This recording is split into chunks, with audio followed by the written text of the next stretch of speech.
Good morning. I'd like to put together a reasonably short video today on my 2017 corn projects. It's currently August 7th, 2017. I am located at 40 degrees north latitude. In front of me is my K'yu Chuspi Andean corn that I sourced from Baker Creek this spring. From what I could understand, this corn should not be tasseling. Now it is a short day corn. However, as you can see, all of it has tasseled, and one stalk has 2 ears pushing out, which gives me some hope we may end up getting some kernels. I have also detasseled all of the sweet corn to the other side of this in the hopes that even if it doesn't silk, the Andean corn doesn't silk, some of the sweet corn could be pollinated by this corn.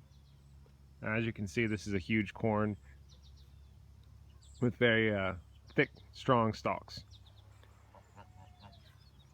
This patch is a large group of Bronze Beauty Flint corn that I sourced from the USDA based on things I had seen on the Homegrown Goodness Forum in the past few years.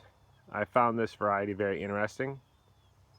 My initial observations is that the stalk strength and the productivity of this variety is superior to Rhode Island Whitecap, Narragansett Indian Flint, and Dakota White Flint, and King Philip Flint, which are the other flints that I have grown. As you can probably see, this variety does produce an enormous amount of kernels on the silks and a lot of other, I would say, primitive or atavistic traits. It tillers like crazy. All of these plants were thinned out to 1 seed per hill, and almost every plant has between 2 and 6 tillers. But we've had tremendous rain and tremendous storms, and none of these plants have lodged or shown any signs of lodging. So this is a good, strong stalked variety. This is another view of the Bronze Beauty Flint corn. As I said before, fairly pleased with this corn.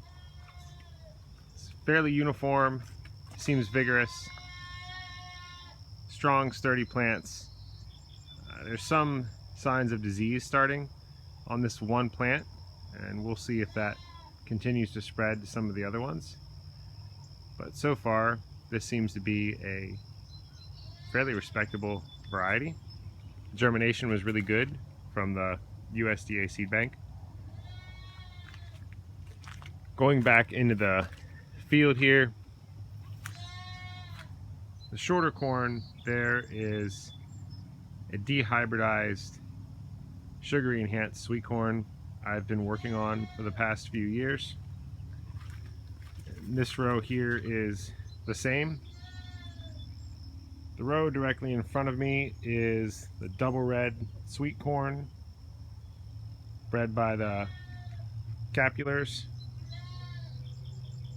I have detasseled this, and I'm hoping to cross it with the sugary enhanced sweet in order to make a fully homozygous sugary enhanced red in the milk stage sweet corn. So we'll see how that goes.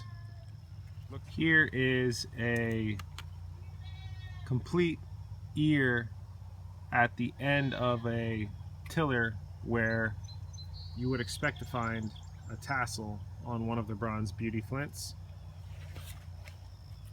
Here's a good example of the tillering of these plants. As I had said earlier, I did thin these down to 1 plant per spot.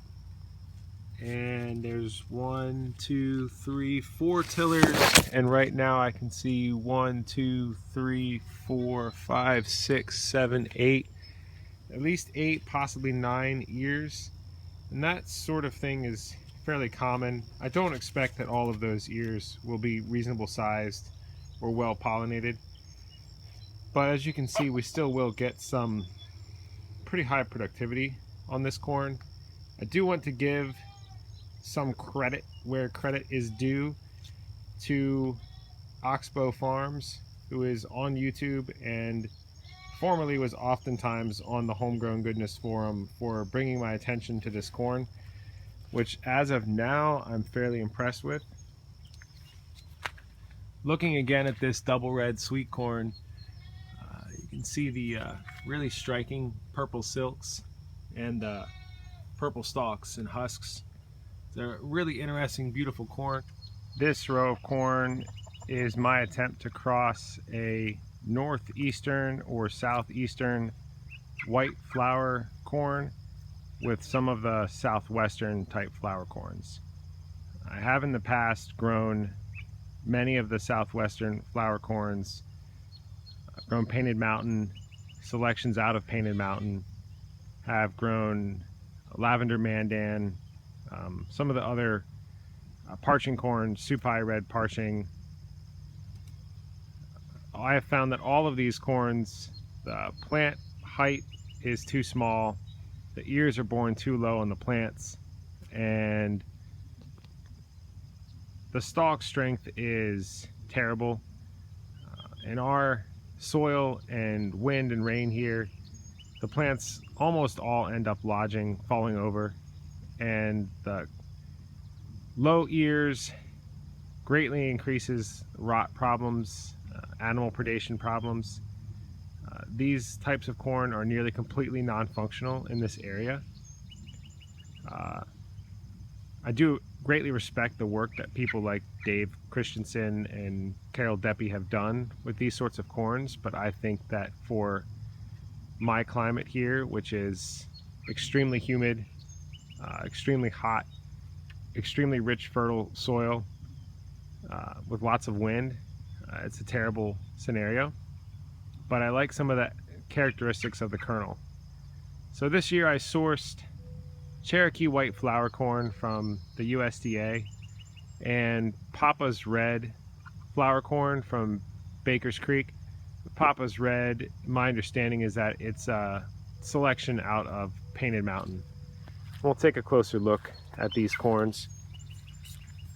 It looks to me, I would say that the Papa's Red are in the 4.5 foot range. And you can see the ear placement on these plants. Most of them are producing 1 or 2 ears, and the ears are in the 6 to 8 inches from the ground range. It's not really the best. These are in a fairly protected spot, otherwise I think most of them would have already blown over. Cherokee White Flour corn, very interesting corn. My initial feelings is that the variety needs serious help. What is in the USDA seed bank is inbred, inconsistent in germination, it's inconsistent in growth. You have very tall plants next to very small, weak, spindly plants. Plants with lots of tillers, plants with no tillers. There are plants that are, from what I can tell, not going to produce any ears at all for no reason. The tasseling times are all over the place. Disease resistance is all over the place. I don't know what's going on with this, but my inclination would be either to do a mass grow out of it and try to do hard selection for better characteristics, or to cross it with something else, or both. But in any case, what I attempted to do with this was, as I said before, to cross the Cherokee White Flour with a Papa's Red, a Painted Mountain derivative.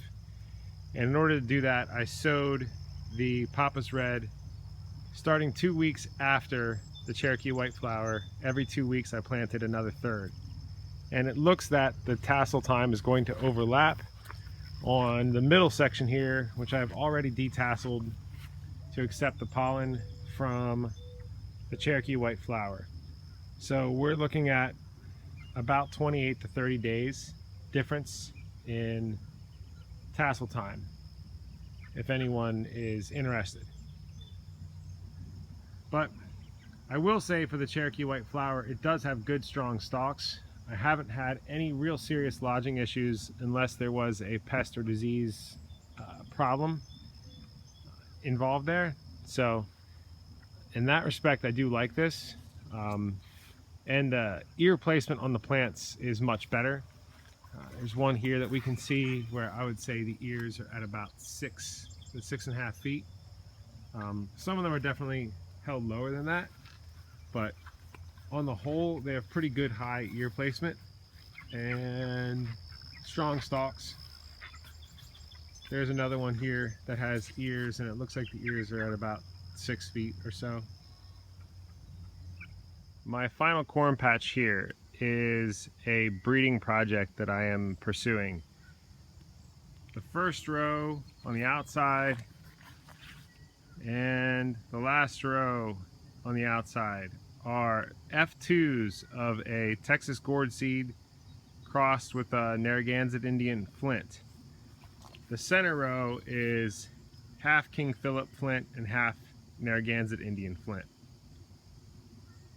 The hopes of this cross is to get a corn with the kernel characteristics, the cooking characteristics, flavor characteristics of the northern flints without the extreme lodging, the stalk weakness, and the extreme tillering of the flints. Hopefully we can get something that's a little closer to mid-season. The Gourdseed is extremely long season corn and is pushing the limits of what we can ripen here. This plot is basically a disaster because I had extreme deer predation early in the crop, shortly before the crop was knee-high. What appeared to be a full herd of deer came in and ate the corn down basically to the ground. I had assumed all of it was gone and gave it up for lost. A few weeks later I came back out to the plot and much of it has regrown. Some of it from tillers, some of it from the main stalks, and we will end up getting something out of this. Although you can see the damage is pretty severe. Most of this damage isn't recent damage. This is damage that was done about a month ago. And you can see that, you know, the way that a grass grows, corn is a grass, it doesn't heal exactly from the damage that they did when the plant was in its early stages. But if you can look at some of these plants, there's a plant back here which is the habit that I'm looking for. A tall, straight, strong stalk, no tillers, medium height, medium maturity. That's the kind of thing that we are aiming for. Some of the other plants I can try to demonstrate the issues with. Well, this is a pretty good example of what New England flints, at least the ones that I've done, the white ones tend to look like for me. These are actually hybrids with Gourdseed parentage, but in the F2s we're getting all the different segregations out. And this has the growth habit of Narragansett. A few notes after we had the corn damage out here. I did put up fishing line as a fence around the field. I spread about 25 pounds of Milorganite down over top of this and sprayed a quart of deer repellent, and that combination seems to have worked. Before I sign off on this, I would like to give some thanks to the people who got me started on the corn breeding and corn growing mania. Those persons would be Alan Bishop, Joseph Lofthouse, Oxbow Farms, Carol Deppy, Dave Christensen, probably many others that I have seen on the internet, Dr. Kutka, Glenn Drowns, and certainly many more. Very inspiring in their efforts to breed corn and preserve corn, so on. So hopefully I can film more here as the season progresses and as we actually pick ears, and we can give some more updates on disease.